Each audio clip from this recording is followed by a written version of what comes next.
أشهد أن لا إله إلا الله وحده لا شريك له وأشهد أن محمدا عبده ورسوله أما بعد فأعوذ بالله من الشيطان الرجيم بسم الله الرحمن الرحيم يا أيها الذين آمنوا كلوا من الطيبات ما رزقناكم واشكروا لله إن كنتم تعبدون. سورہ البقرہ آیت 173 ہے جس کی میں نے تلاوت کی ہے. اس کا سادہ ترجمہ یہ ہے کہ اے وہ لوگوں جو ایمان لائے ہو، کلوا من الطیبات ما رزقناکم، جو اللہ تعالیٰ نے تمہیں رزق عطا فرمایا ہے اس میں سے طیبات کھایا کرو. واشکروا للہ، اور اللہ کا شکر ادا کرو. ان کنتم ایاہ تعبدون، اگر واقعتاً تم اسی کی عبادت کرتے ہو. یہاں الذین آمنوا کلوا من الطیبات ما رزقناکم کے دو ایسے واضح معنی ہیں جو پیش نظر رہنے ضروری ہیں. اول یہ کہ جو بھی اللہ تعالیٰ نے رزق عطا فرمایا ہے اس میں سے بہترین کھایا کرو. رزق میں ہر قسم کے رزق شامل ہیں، اور اچھا بھی اور بھی اچھا، اس سے بھی اچھا. تو یہ بات یہاں بہترین کے معنوں میں ہے، جو پاکیزہ ہو، جو تازہ ہو، جس میں سے خوشبو آ رہی ہو، صحت کے لیے مفید ہو. یہ ساری باتیں لفظ طیبات کے تابع ادا ہوتی ہیں. تو اللہ تعالیٰ نے جو تمہیں رزق عطا فرمایا ہے اس میں سے ہر قسم کا رزق کھانے کی بجائے مومن کی شان یہ ہے کہ اس میں سے بہترین حصہ کھائے. دوسری بات یہ ہے کلوا من الطیبات ما رزقناکم، کہ مومنوں کو تو اللہ تعالیٰ طیب رزق عطا فرمایا کرتا ہے، اور یہاں طیب سے مراد ہے اس میں غیر اللہ کی کوئی ملونی نہیں، کسی غیر کا کوئی احسان شامل نہیں. ایسا پاکیزہ رزق ہے کہ جسے خالصتاً اللہ تعالیٰ نے مومن کو عطا فرمایا ہے، اور اس کی کمائی کے پاکیزہ ہونے کی طرف از خود اس میں اشارہ موجود ہے. اگر مومن کی کمائی پاکیزہ نہیں تو رزق کیسے پاکیزہ ہو جائے گا؟ گندی کمائی کا خریدا ہوا رزق خواہ بظاہر پاکیزہ ہو، دنیا کا بہترین رزق بھی ہو، مگر اگر گندی کمائی سے خریدا ہے تو اس کا سارا اثر گندا ہو جاتا ہے اور اس میں کوئی برکت باقی نہیں رہتی. تو اللہ تعالیٰ فرماتا ہے کلوا من الطیبات ما رزقناکم، جو ہم نے تمہیں رزق عطا فرمایا ہے وہ طیب ہے، اور طیب ہی رہنا چاہیے، کیونکہ جو ہم عطا کرتے ہیں اس میں ناجائز کی ملونی نہیں ہوا کرتی. بس جو رزق تم کماؤ لیکن بظاہر تم کما رہے ہو اور پاک بھی ہو، اگر رزق گندی کمائی سے کمایا گیا ہے تو ہمارا رزق نہیں ہے. پھر یعنی اول خدا تو پیدا تو خدا ہی کرتا ہے، مگر وہ رزق نہیں جو بندوں کو دینا چاہتا ہے. اس لیے بندوں کی نیتوں کی، ان کے اعمال کی ملونی سے رزق گندہ ہو جایا کرتا ہے. واشکروا للہ ان کنتم ایاہ تعبدون، اور اللہ ہی کا شکر ادا کرو اگر تم اسی کی عبادت کرتے ہو.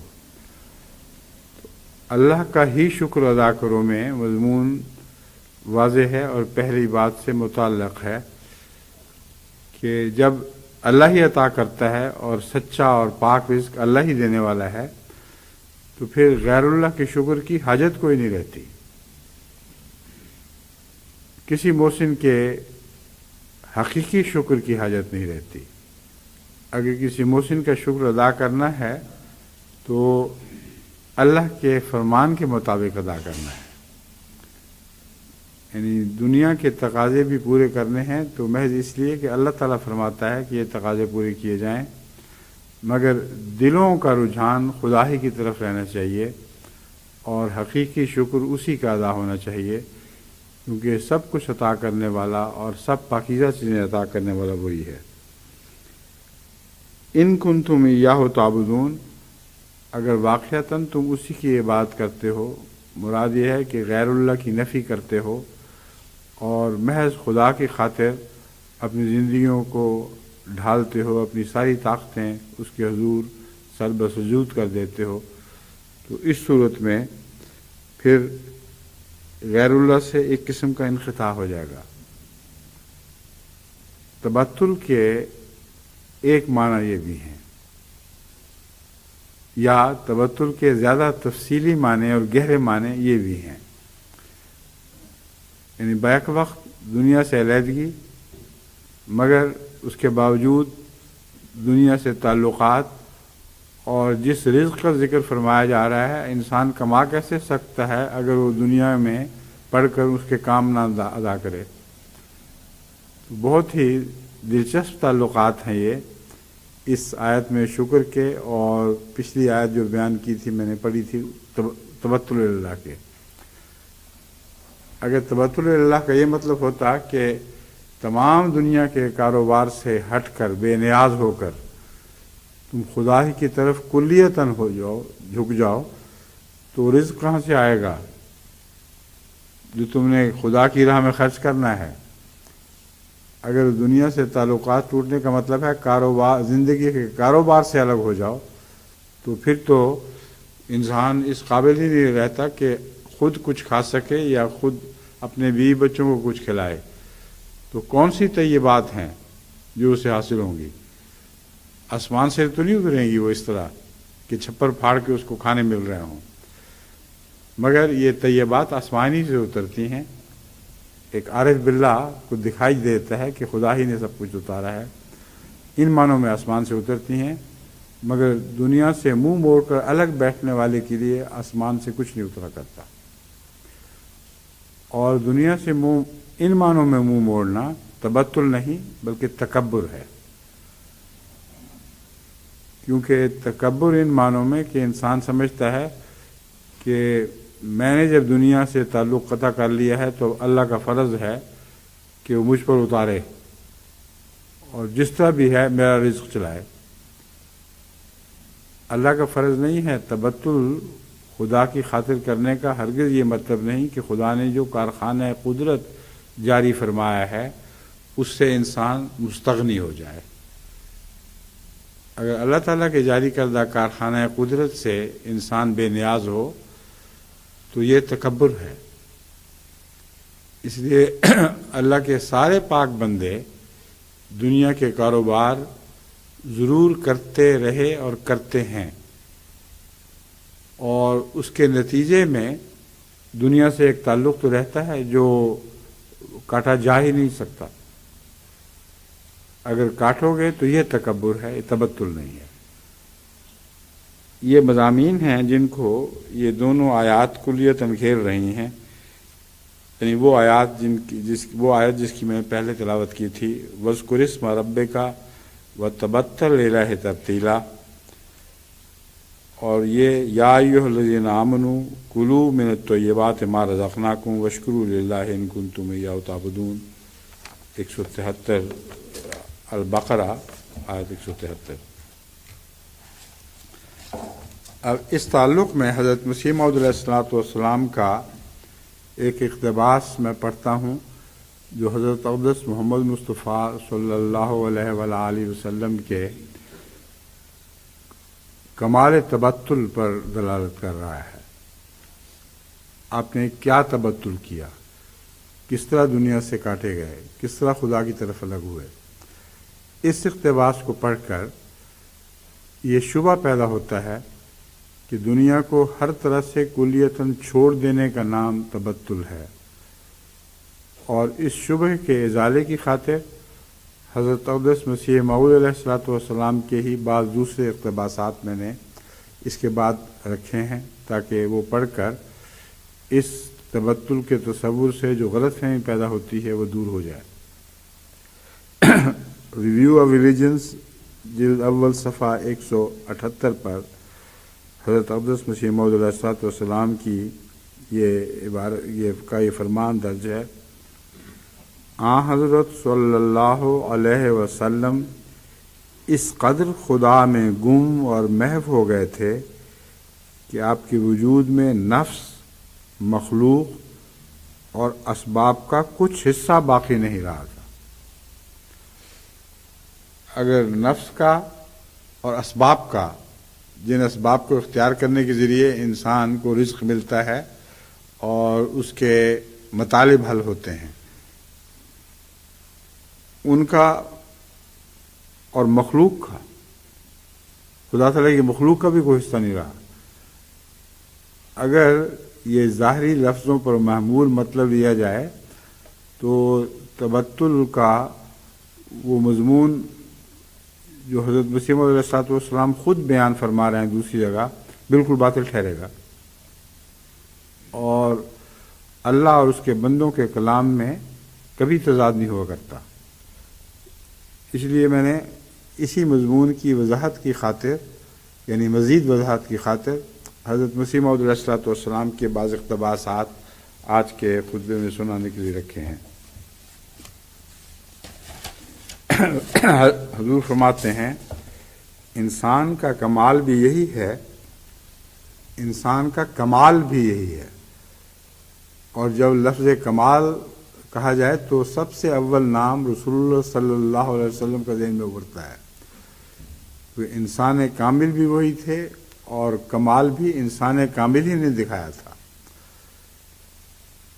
تو انسان کا کمال بھی یہی ہے کہ دنیاوی کاروبار میں بھی مصروفیت رکھے، یعنی یہ مضمون عام بھی ہے، تمام انسانوں پر یکساں چسپاں ہو رہا ہے، اس کی نفی نہیں، مگر اس میں جو مرکزی اشارہ رسول اللہ صلی اللہ علیہ وآلہ وسلم کی طرف موجود ہے وہ حضرت مسیح علیہ الصلوۃ والسلام کے دوسرے اقتباسات میں زیادہ واضح ہو جاتا ہے۔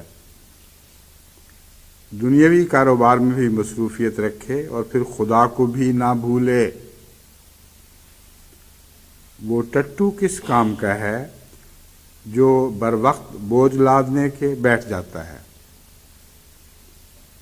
جب بھی اس پر بوجھ ڈالا جائے اس وقت بیٹھ جاتا ہے، جب بوجھ اتار دیا جائے تو خوب دوڑتا پھرتا ہے، اور جب خالی ہو تو خوب چلتا ہے۔ وہ قابل تعریف نہیں۔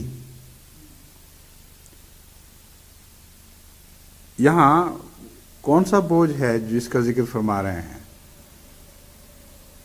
فرمایا کہ خدا کے ذکر کی خاطر ان معنوں میں ہلکا ہو جانا کہ وہ دنیا کی ذمہ داریاں جو اللہ ہی نے اس پر ڈالی ہیں وہ اتار پھینکے اور پھر گویا ہلکا پھلکا ہو کے اللہ کی طرف دوڑے۔ یہ ہرگز تبتل نہیں، یہ اس ٹٹو والی بات ہے جس پہ جب بوجھ ڈالو بیٹھ جائے گا، جب اتار دو گے چل پڑے گا۔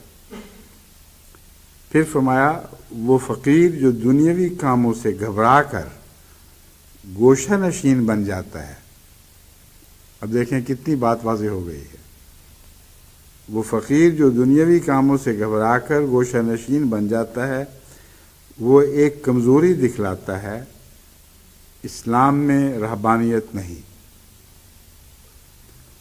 ہم کبھی نہیں کہتے کہ عورتوں کو اور بال بچوں کو ترک کر دو اور دنیاوی کاروبار کو چھوڑ دو، نہیں، بلکہ ملازم کو چاہیے کہ وہ اپنی ملازمت کے فرائض ادا کرے اور تاجر اپنی تجارت کے کاروبار کو پورا کرے، لیکن دین کو مقدم رکھے۔ یہ ہے تبتل۔ ساری ذمہ داریاں دنیا کی سر انجام دے، اپنے اہل و عیال کی ذمہ داریاں بھی پوری طرح ادا کرے، لیکن جہاں ان کا اللہ کی محبت سے ٹکراؤ پیدا ہو، وہاں ان ذمہ داریوں کو اتار پھینکے اور اللہ کی محبت کو اختیار کر لے۔ اس مضمون کو مزید واضح فرماتے ہوئے آپ فرماتے ہیں، اس کی مثال خود دنیا میں موجود ہے کہ تاجر اور ملازم لوگ باوجود اس کے کہ وہ اپنی تجارت اور ملازمت کو بہت عمدگی سے پورا کرتے ہیں، پھر بھی بیوی بچے رکھتے ہیں اور ان کے حقوق برابر ادا کرتے ہیں۔ یہاں مراد یہ ہے کہ دنیا کے شریف لوگ یہ کام کیا کرتے ہیں، مگر جو شریف نہ ہوں وہ تو یہ کام نہیں کرتے، اور آج کل ان کی اکثریت ہے، وہ دنیا کمانے میں اتنا محو ہوتے ہیں کہ وہ دنیا کی خاطر دنیا کماتے ہیں، نہ کہ بیوی بچوں کے حالات سدھارنے کی خاطر، اور نتیجتاً جس حد تک ان سے ممکن ہو بیوی بچوں سے الگ ہی رہتے ہیں۔ تو اس میں یہ مفہوم داخل ہے کہ دنیا میں وہ لوگ جو ذمہ دار ہوں وہ یہ کرتے ہیں، اس لیے دین میں وہ لوگ جو ذمہ دار ہیں ان کو یہ کرنا چاہیے کہ دنیا کے لیے جو محنت کریں، مقصد اعلیٰ یہی ہو کہ اللہ کی رضا کی خاطر وہ دنیا کے کاروبار میں پڑے ہوئے ہیں، اور اللہ تعالیٰ چاہتا ہے کہ اس طرح کماؤں، اس لیے میں ایسے کماتا ہوں، ورنہ اگر میں ہاتھ توڑ کر بیٹھ جاؤں گا تو اللہ تعالیٰ میرے لیے آسمان سے کوئی رزق نہیں اتارے گا۔ یہ مضمون ہے جس کو خوب اچھی طرح سمجھنا ضروری ہے، ورنہ ہمارے وہ مخلص احمدی جو یہ مضمون سنیں گے تو خطرہ ہوتا ہے بعض دفعہ کہ وہ سارا کاروبار چھوڑ کے نہ گھر بیٹھ جائیں۔ اگر وہ چھوڑ کے بیٹھ جائیں گے تو دین کے کام کون چلائے گا؟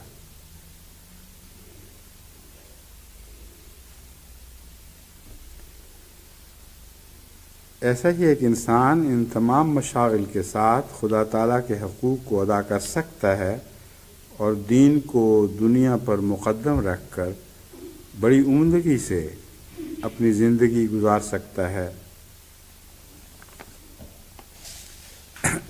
اس کے بعد فرمایا، ہم یہ نہیں کہتے کہ زراعت والا زراعت کو اور تجارت والا تجارت کو، ملازمت والا ملازمت کو اور صنعت و حرفت والا اپنے کاروبار کو ترک کر دے اور ہاتھ پاؤں توڑ کر بیٹھ جائے، بلکہ ہم یہ کہتے ہیں کہ لا تلہیہم تجارت ولا بیع عن ذکر اللہ، کہ ان کو ان کی تجارت، نہ کوئی تجارت اور نہ کوئی سودا یعنی دنیا کا کاروبار اللہ کے ذکر سے غافل کر سکتا ہے۔ فرمایا یہ معاملہ ہو، دست بکار دل بیار والی بات ہو کہ کام تو ہاتھ پر ہے اور دل یار کی طرف ہے۔ یہ جو صورتحال ہے اس کے نتیجے میں اللہ تعالیٰ کے فضل کے ساتھ احمدی تاجر اور کاروبار کرنے والے کی ذمہ داریاں بہت بڑھ جاتی ہیں، اور دنیا میں بھی احمدی کی مانگ بڑھ جاتی ہے۔ اگر انسان دفتر میں بیٹھا کام ترک کر دے، کوئی پوچھے اس سے کیا کر رہے ہو، کہ جی میں تو اللہ کو یاد کر رہا ہوں، کوئی پاگل میں نے تمہیں روٹی دی ہے، رزق دیتا ہوں اس وجہ سے کہ تم نے میرا کام کرنا ہے، اگر اس طرح اللہ کو یاد کرنا ہے تو گھر جاؤ، چھٹی کرو۔ تو یہ تو انتہائی بے وقوفی ہوگی اگر یہ طریقہ کار جماعت اختیار کرنا شروع کر دے تو ساری جماعت نکمی ہو کے گھر بیٹھ جائے گی۔ اس کا بالکل برعکس مضمون ہے، دست بکار دل بیار۔ یہ ہے جو حضرت مسیح موعود علیہ الصلوۃ والسلام نے ہمیں بہترین نسخہ عطا فرمایا ہے۔ اور جو دست بکار رکھتا ہے اور دل بیار رکھتا ہے، اس کا دست بکار ہونے میں جو مرتبہ اور مقام ہے وہ دنیا میں دست بکار ہونے والے سے بہت اونچا ہو جاتا ہے. جب ہر لمحہ اللہ کو یاد کر رہا ہوتا ہے تو اللہ کا حکم ہے کہ جو کام کسی کا کرو امانت سے کرو، جو تمہیں دیا جائے اس کا پورا بدلہ اتارو، اس کی پوری قیمت ادا کرو. اگر یہ کر رہا ہے تو جوں جوں اللہ کی طرف خیال جاتا ہے ساتھ ہی اس کے کام کی ذمہ داری کی طرف بھی خیال بڑھے گا، وہ کم نہیں ہوگا. اس کے نتیجے میں احمدی ملازمین اور کاروبار کرنے والوں کی قیمت اور قدر دنیا کی نگاہ میں بڑھتی ہے، کم نہیں ہوتی. اور ایسے معاملات اکثر میرے سامنے آتے رہتے ہیں. بعض نوجوانوں نے بتایا کہ جب ہم شروع میں انٹرویو دے رہے تھے تو انٹرویو لینے والے نے کوئی خاص دلچسپی نہیں دکھائی، مگر چونکہ کامیاب ہو گئے تھے اس لیے ہمیں ملازمت دے دی. لیکن جب ملازمت کے بعد انہوں نے دیکھا مالکوں نے کہ بے حد ذمہ داری سے کام کرتا ہے یہ شخص، ایسی ذمہ داری سے کہ اور کوئی نہیں کرتا ایسا، تو دن بدن ہماری قدر بڑھتی رہی اور اس کے نتیجے میں ہمیں ترقیات بھی جلد جلد ملنی شروع ہو گئیں. یہ جو مضمون ہے یہ بہت پھیلا ہوا ہے. جماعت احمدیہ عالمگیر پر برابر اطلاق پا رہا ہے. بس اللہ تعالیٰ کے فضل کے ساتھ تبتل کے نتیجے میں آپ کے رزق کم نہیں ہوئے بلکہ بہت بڑھ گئے ہیں. یہ تبتل ہے جس کو اختیار کیے رکھیں تو اللہ تعالیٰ کے فضل سے جماعت کے اموال میں بہت برکت پڑے گی. اور جو اس طرح اللہ کے ذکر سے اموال بڑھیں وہ تو ویسے ہی بابرکت ہوتے ہیں، ان کا تھوڑا بھی بہت ہوتا ہے لیکن وہ تھوڑا رہتا نہیں، اللہ اس تھوڑے کو بڑھاتا چلا جاتا ہے. بس یہ خدا کی راہ میں برکت کا مضمون ہے.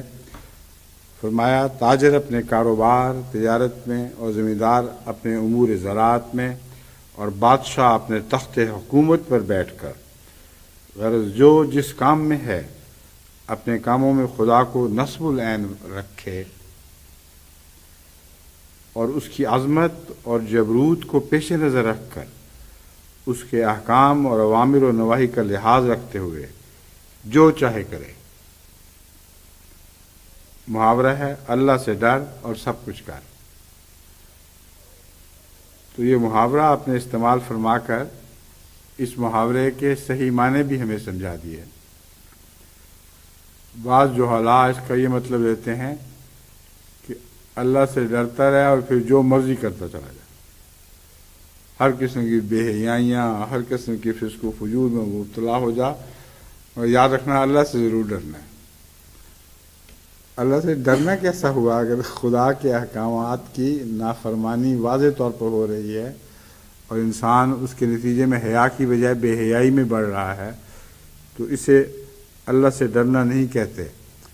مگر بعض صوفیاء نے یہ بھی معنی لیا ہوا ہے اور اس کے نتیجے میں دنیا کو بہکا دیا ہے.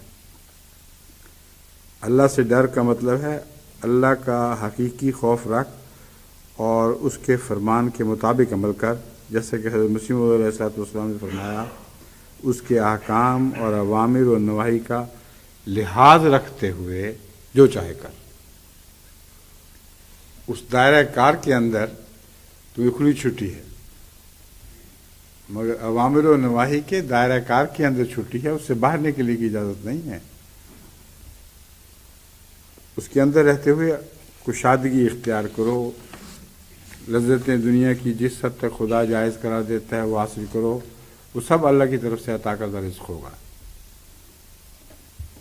اسی مضمون کو حضرت مسیح موعود علیہ السلام 2 شعروں میں یوں بیان فرماتے ہیں: سب خیر ہے اسی میں کہ اس سے لگاؤ دل، ڈھونڈو اسی کو یارو بتوں میں وفا نہیں. دل اللہ سے لگاؤ، تبتل اس کی طرف کامل ہو، اور ڈھونڈو اسی کو یارو، اسی کو ڈھونڈو. اس میں ایک پیغام ہے جس کو ہمیں اچھی طرح پیش نظر رکھ کر اپنی زندگیاں ڈھالنی چاہیے. اسی کو ڈھونڈو اسی کو یارو، بتوں میں وفا نہیں. اگر اس سے دل لگایا ہے تو اس کو پھر ڈھونڈنے کا کیا مطلب ہے؟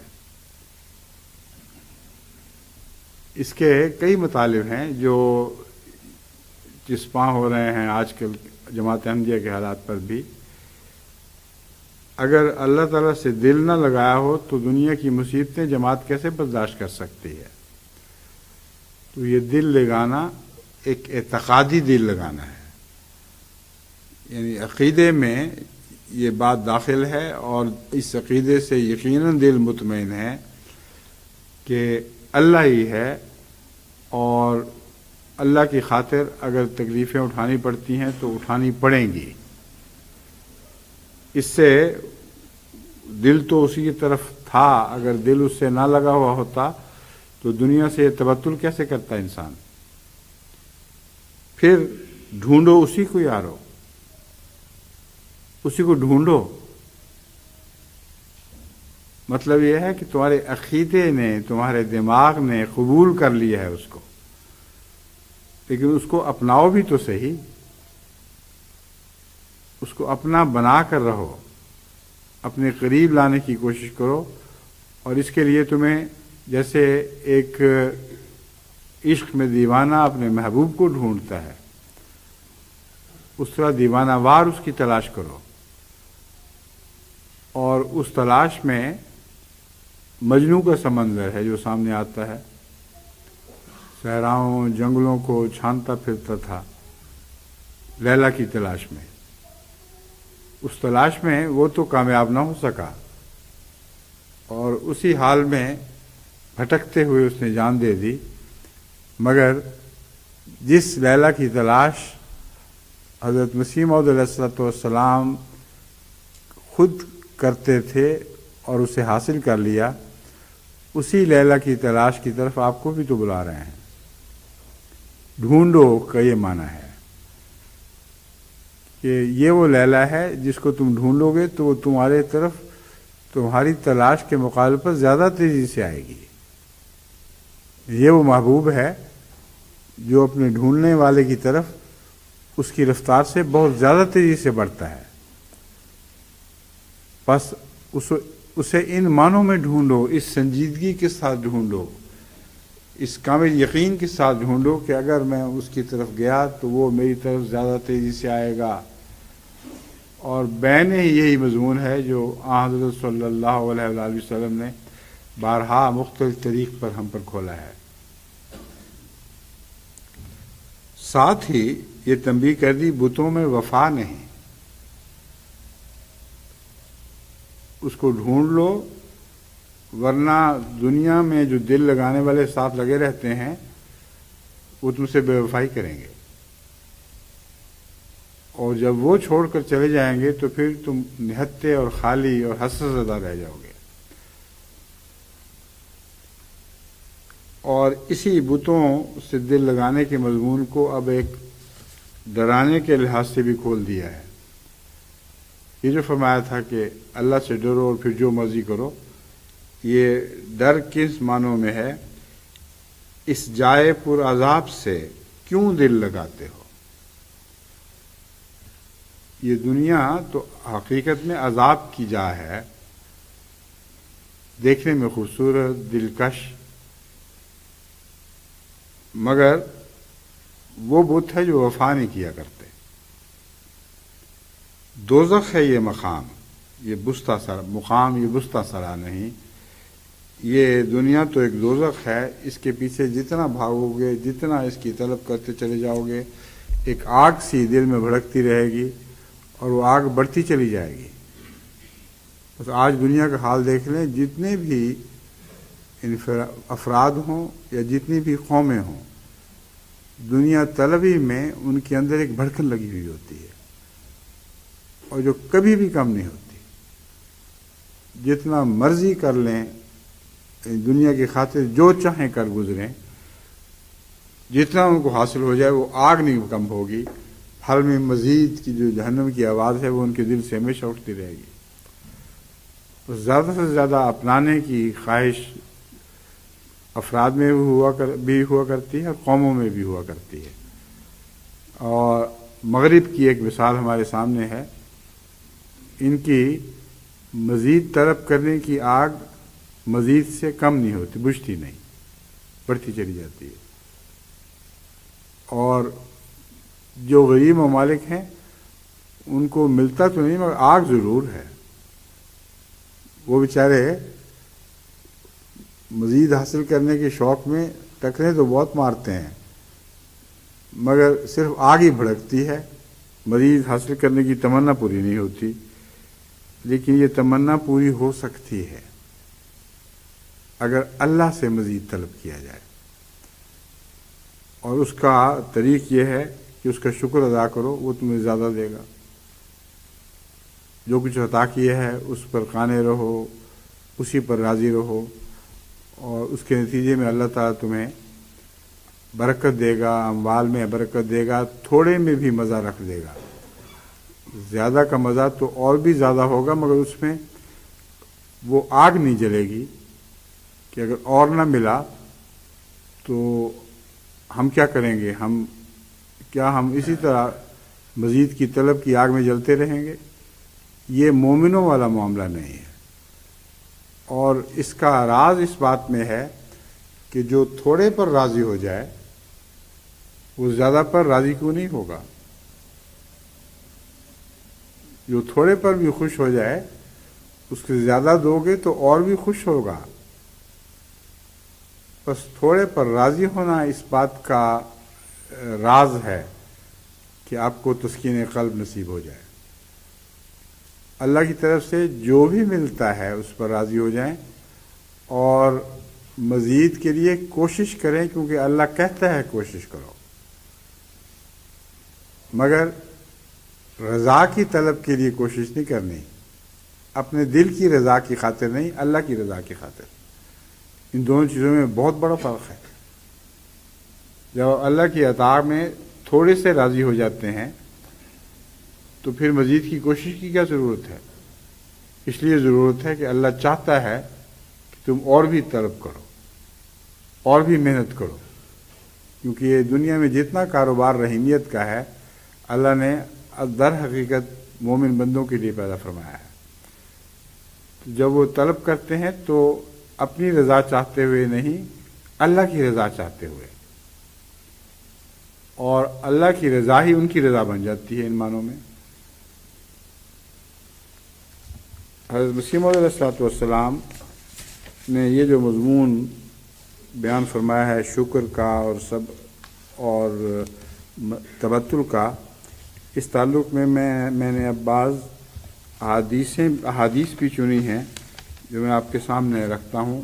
ان میں یہی مضمون حضرت مسیح موعود علیہ السلام کا مضمون اس طرح بیان ہوا ہے کہ ہمیں دکھائی دینے لگتا ہے کہ حضرت مسیح موعود علیہ السلام نے کہاں سے لیا تھا.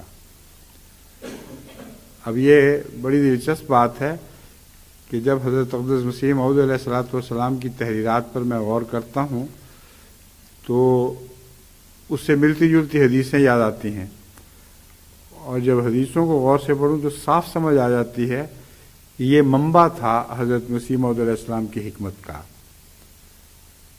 اور وہ حدیثیں پڑھیں تو قرآن ان کا منبع نظر آتا ہے. غزی کے سلسلہ وار بندوں سے بات شروع ہو کے خدا تک جا پہنچتی ہے. اب اس میں دیکھیں حضرت رسول کریم صلی اللہ علیہ وآلہ وسلم نے الزہد والرقاق کے باب میں جو مسلم نے روایت پیش کی ہے اس میں کیا فرمایا ہے. فرماتے حضرت عبد الرحمن بن ابی لیلہ سے روایت ہے کہ حضرت صہیب رضی اللہ تعالی عنہ نے بیان کیا کہ حضرت صلی اللہ علیہ وسلم نے فرمایا مومن کا معاملہ بھی عجیب ہے، اس کا معاملہ سارے کا سارا ہی خیر پر مبنی ہے. عجیب ہے مومن، اس میں شر کا کوئی بھی پہلو نہیں، یا اس کی زندگی میں کسی تکلیف کا کوئی پہلو نظر ہی نہیں آتا. اور یہ خصوصیت مومن کے سوا کسی اور کو حاصل نہیں۔ جب اسے آزمائش پہنچتی ہے تو وہ شکر کرتا ہے۔ اب دیکھ لیں، شکر تو ہوتا ہی دل کے اطمینان پر ہے، لیکن جب کسی کو ابتلا میں ڈالا جائے تو وہ شکر کرتا ہے۔ کیسے شکر کر سکتا ہے اس وقت؟ اس لیے کہ وہ جانتا ہے کہ میرے اللہ نے مجھے اس قابل سمجھا ہے کہ میری محبت کا امتحان لے، اور اس کے شکر کرنے کا مطلب یہ ہے کہ صرف زبان سے شکر نہیں کرتا، بلکہ عملاً اس امتحان میں پورا اتر کر شکر ادا کرتا ہے۔ تو تکلیفیں اور مصیبتیں اور دنیا کے کئی قسم کے ابتلا کسی مومن کو کوئی گہرا دکھ ان معنوں میں نہیں پہنچا سکتے کہ اس کی زندگی عذاب بن جائے اور محض ایک اضطراب ہو جائے۔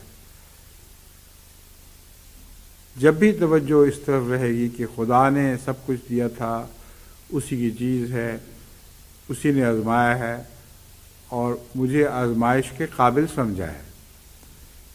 اب یہ مضمون بھی شکر کا مضمون خصوصاً طلباء کو سمجھ آ سکتا ہے۔ بعض طلباء کو جو نکمے ہوں امتحان میں بیٹھنے نہیں دیا جاتا،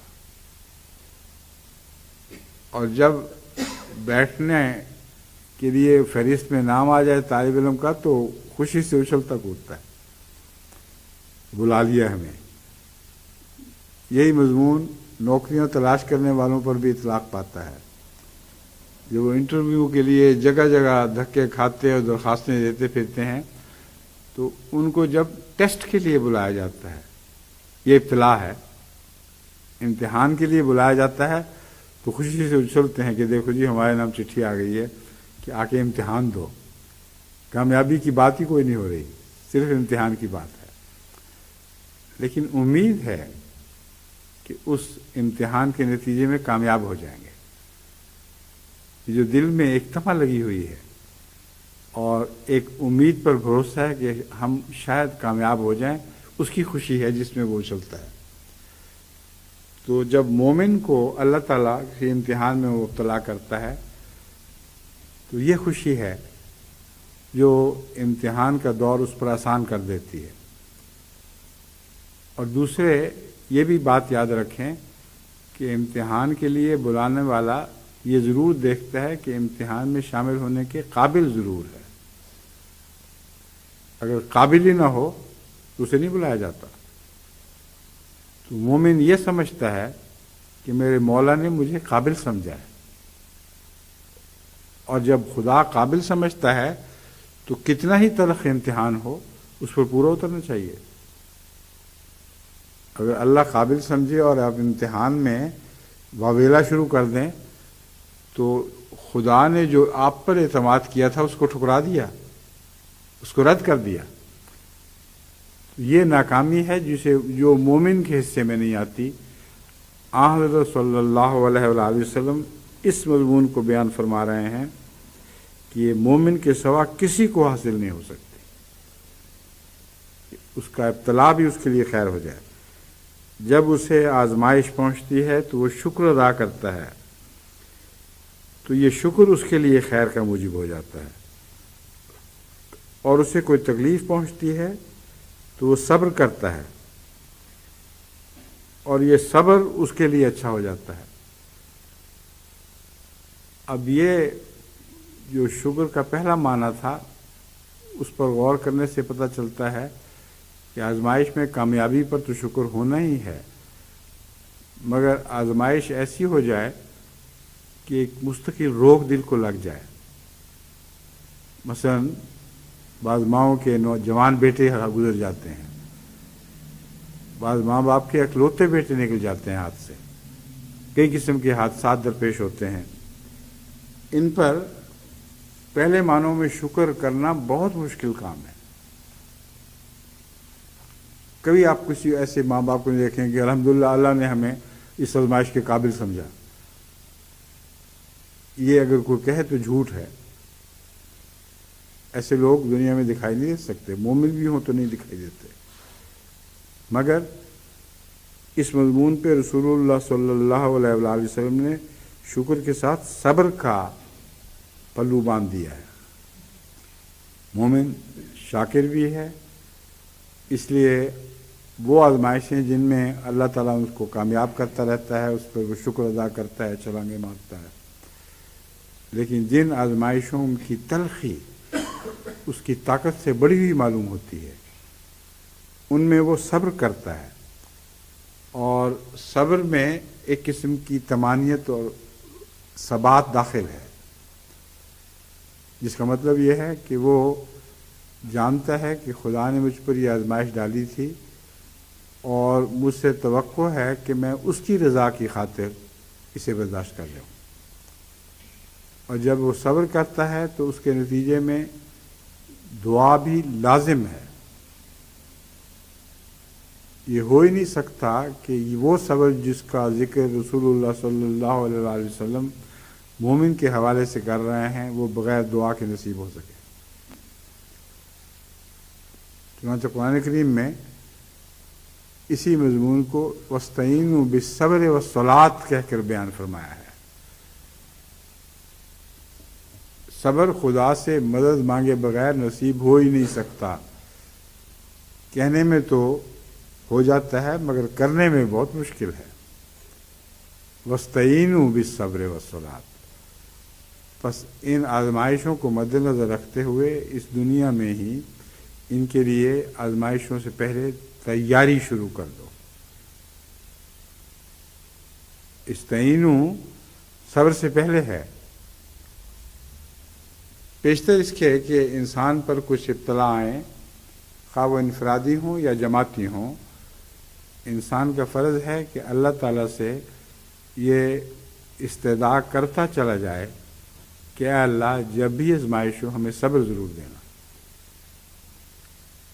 اور یہ صبر صلات کے بغیر حقیقت میں پوری طرح ممکن نہیں ہو سکتا، کیونکہ صبر کے ساتھ صلات اس صبر کو تقویت دینے والی ہے۔ اور یہی وجہ ہے کہ حضرت مسیح موعود علیہ الصلوۃ والسلام کی تحریرات میں یہ ذکر ملتا ہے کہ جب کوئی گہرا غم پڑا تو فوراً میں عبادت کے لیے کھڑا ہو گیا۔ یہ وہی مضمون ہے، کیونکہ سچا صبر عبادت کے ذریعے نصیب ہو سکتا ہے۔ عبادت میں انسان اللہ کے قریب آ جاتا ہے، اور جتنا اللہ سے قریب آ جائے دنیا کی بے ثباتی اس پر ظاہر ہوتی چلی جاتی ہے۔ نماز میں انسان محسوس کرتا ہے کہ میرا اعلیٰ مقصد تو پیدائش کا یہی تھا کہ میں اللہ کے پاس رہوں، اس کی دی ہوئی چیزیں اگر ہاتھ سے چلی گئیں تو اسی سے میں صبر مانگتا ہوں، اسی سے استعانت طلب کرتا ہوں۔ بس اس پہلو سے وَاسْتَعِینُوا بِالصَّبْرِ وَالصَّلَاةِ کا مضمون ہے جو حضرت صلی اللہ علیہ وآلہ وسلم نے اس حدیث میں اس کا ذکر کیے بغیر بیان فرما دیا ہے، لیکن مضمون سے ظاہر ہے کہ مومن کو کسی طرح کا بھی شر نہیں پہنچتا، خیر ہی خیر ہے، جو کچھ اس پر گزر جائے ہر حال میں اس پر خیر ہے، اور کافر پر جو بھی گزر جائے ہر حال میں اس کا نقصان ہے۔ مل جائے تو تب نقصان، نہ ملے تب نقصان، ایک مستقل جہنم میں وہ زندگی بسر کر رہا ہوتا ہے۔ ایک اور حدیث اسی تعلق میں یعنی شکر کے مفہوم کو زیادہ واضح کرتے ہوئے میں نے اختیار کی ہے، واضح کرنے کی خاطر اختیار کی ہے۔ سنن ابی داؤد کتاب الادب بابٌ فی شکر المعروف ہے۔ معروف چیزوں میں شکر کا مفہوم کیا ہے؟ یاد رکھیں کہ احادیث میں جو اس قسم کی احادیث ہیں جن میں عرفان باری تعالیٰ کا ذکر ہے، ان احادیث میں راوی کمزور بھی ہوں تو سچے ہوتے ہیں، کیونکہ کمزور راوی ایسی اعلیٰ عارفانہ احادیث بنا ہی نہیں سکتا۔ اپنے مطلب کی حدیثیں، اپنے عقائد کی تائید میں احادیث تو کثرت کے ساتھ مختلف فرقوں نے گھڑ رکھی ہیں، یا گھڑی نہیں تو ان کے معنی اپنی مرضی کے کرتے ہیں اور انہیں مضبوطی سے پکڑ لیتے ہیں، مگر جو عرفان باللہ کی باتیں ہیں یہ احادیث جھوٹے راوی بیان نہیں کر سکتے۔ اس لیے بہت زیادہ اس میں اس تردد کی بھی ضرورت نہیں ہوتی۔ میں ہمیشہ چھان بین اس وقت کیا کرتا ہوں جہاں مضمون کسی کے مطلب کا ہو اور خطرہ ہو کہ اس نے اپنے مطلب کی خاطر حدیث کو اختیار کیا ہے یا حدیث وضع کر لی ہے، لیکن جہاں عرفان باللہ کی باتیں ہوں وہاں کسی تردد کی ضرورت نہیں۔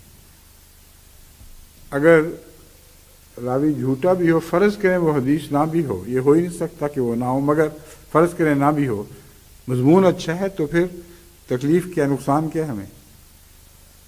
کسی کی طرفداری مقصود نہیں ہے۔ مضمون ایسا ہے جس میں اللہ سے ملنے کی باتیں ہیں، تو الحکمت و ضالۃ المومن ہے، یہ حکمت کی بات جہاں سے ملے گی اس کو اخذ کر لیں۔ تو پھر رسول اللہ سے کیوں نہ لیں؟ غیر اللہ کے پاس کیوں جائیں؟ رسول اللہ صلی اللہ علیہ وسلم کی منہ کی باتیں مان جائیں کہ آپ ہی نے فرمائی ہوں گی، اور یہی حکمت کی بات ہے جسے آپ جہاں بھی ملے اس کو مضبوطی سے پکڑ لیں۔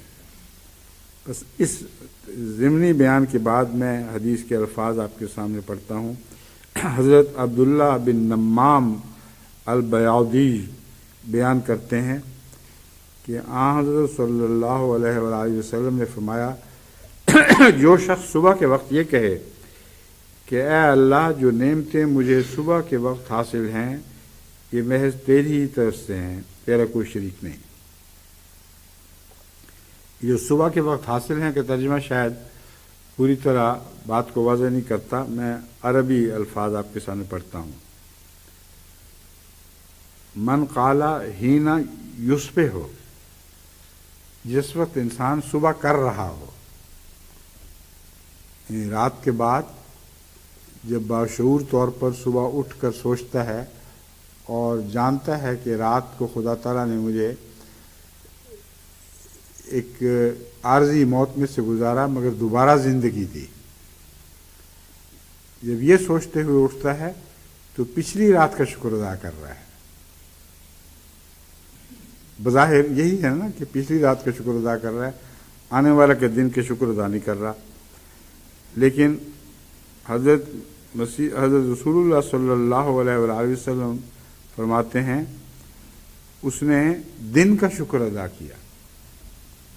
اس لیے یہ ایک ایسا پہلو ہے جسے اصل الفاظ پر غور کر کے آپ کو سمجھ آئے گی۔ یعنی ظاہری طور پر تو انسان یہی سمجھتا ہے صبح اٹھ کے اس نے شکر کیا کہ اچھا میں جاگ گیا، رات مر نہیں گیا، تو یہ رات کا شکر ہے نا۔ مگر رسول اللہ صلی اللہ علیہ وآلہ وسلم فرما رہے ہیں کہ ایسا شخص جو اس حال میں صبح کرتا ہے وہ آنے والے دن کا، وہ دن جو چڑھ گیا ہے اس کا گویا پیشگی شکر ادا کر رہا ہے، جس کا مطلب یہ ہے کہ جب پیشگی شکر ادا کرے گا تو سارا دن اس شکر کا حق ادا کرے گا۔ الفاظ اب یہ ہیں، اللہم ما اصبح بی من نعمت فمن کا،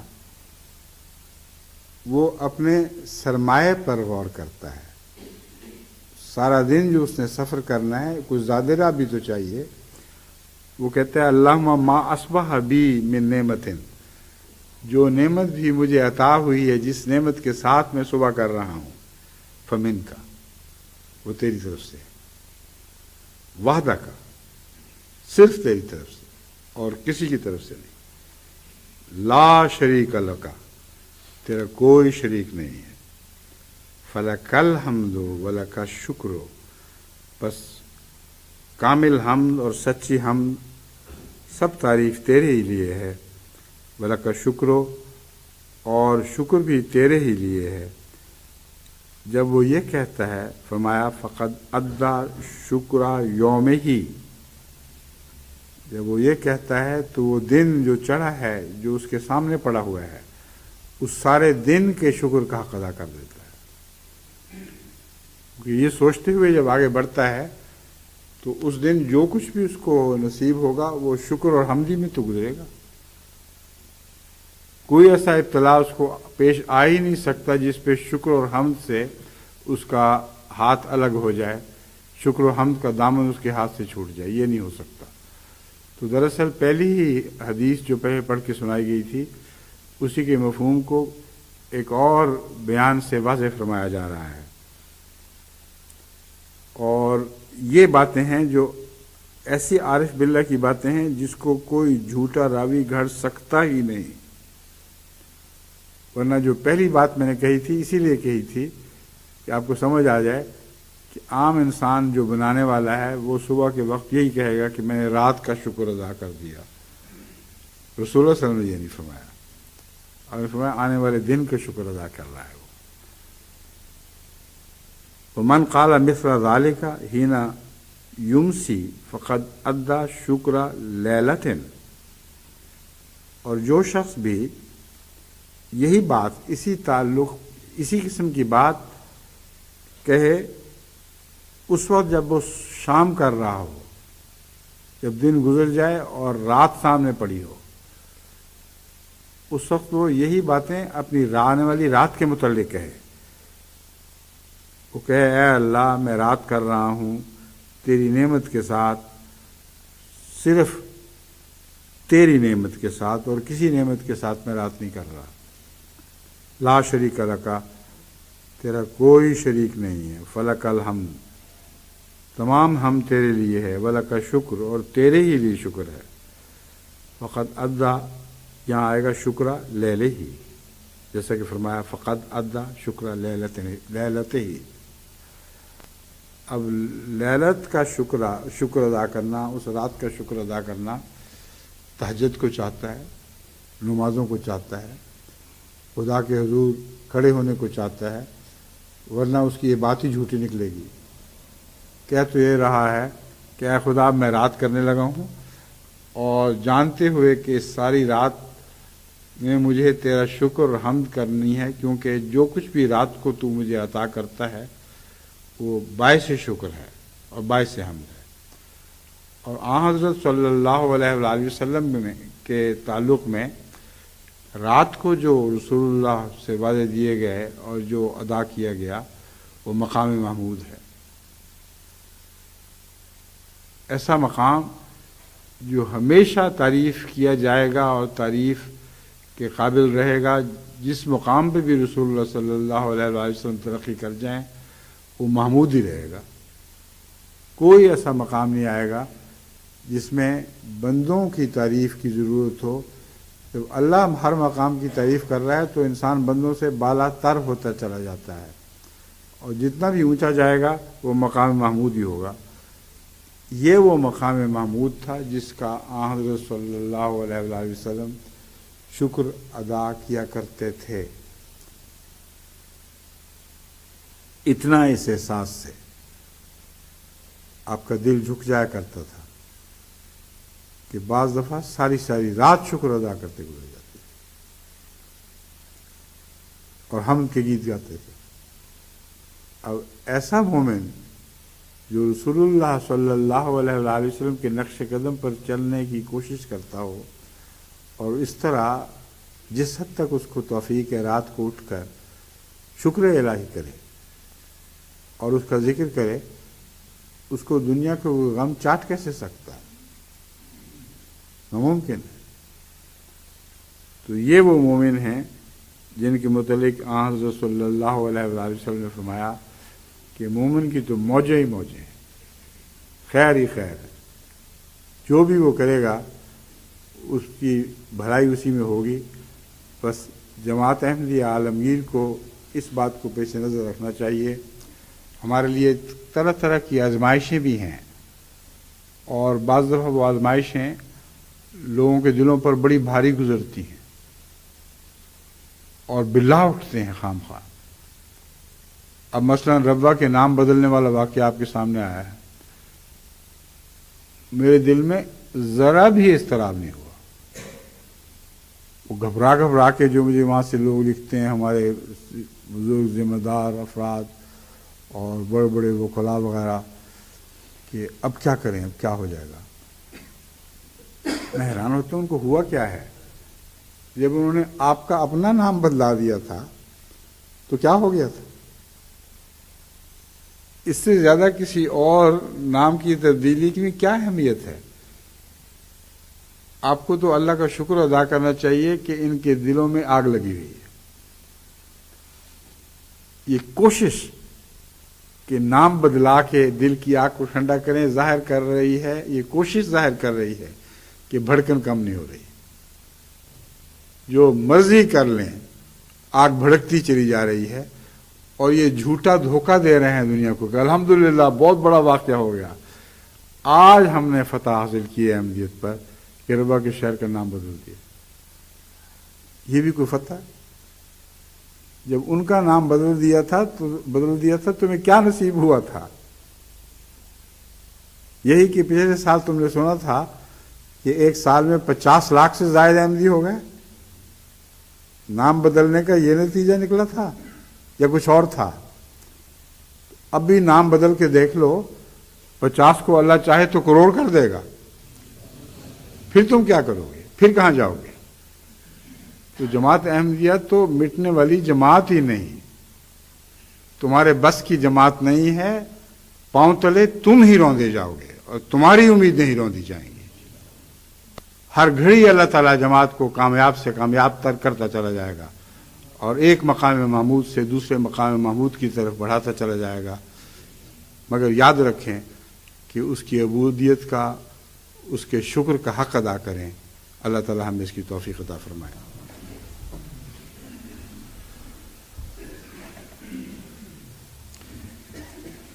الحمد لله نحمده ونستعينه ونستغفره ونؤمن به ونتوكل عليه ونعوذ بالله من شرور أنفسنا ومن سيئات أعمالنا.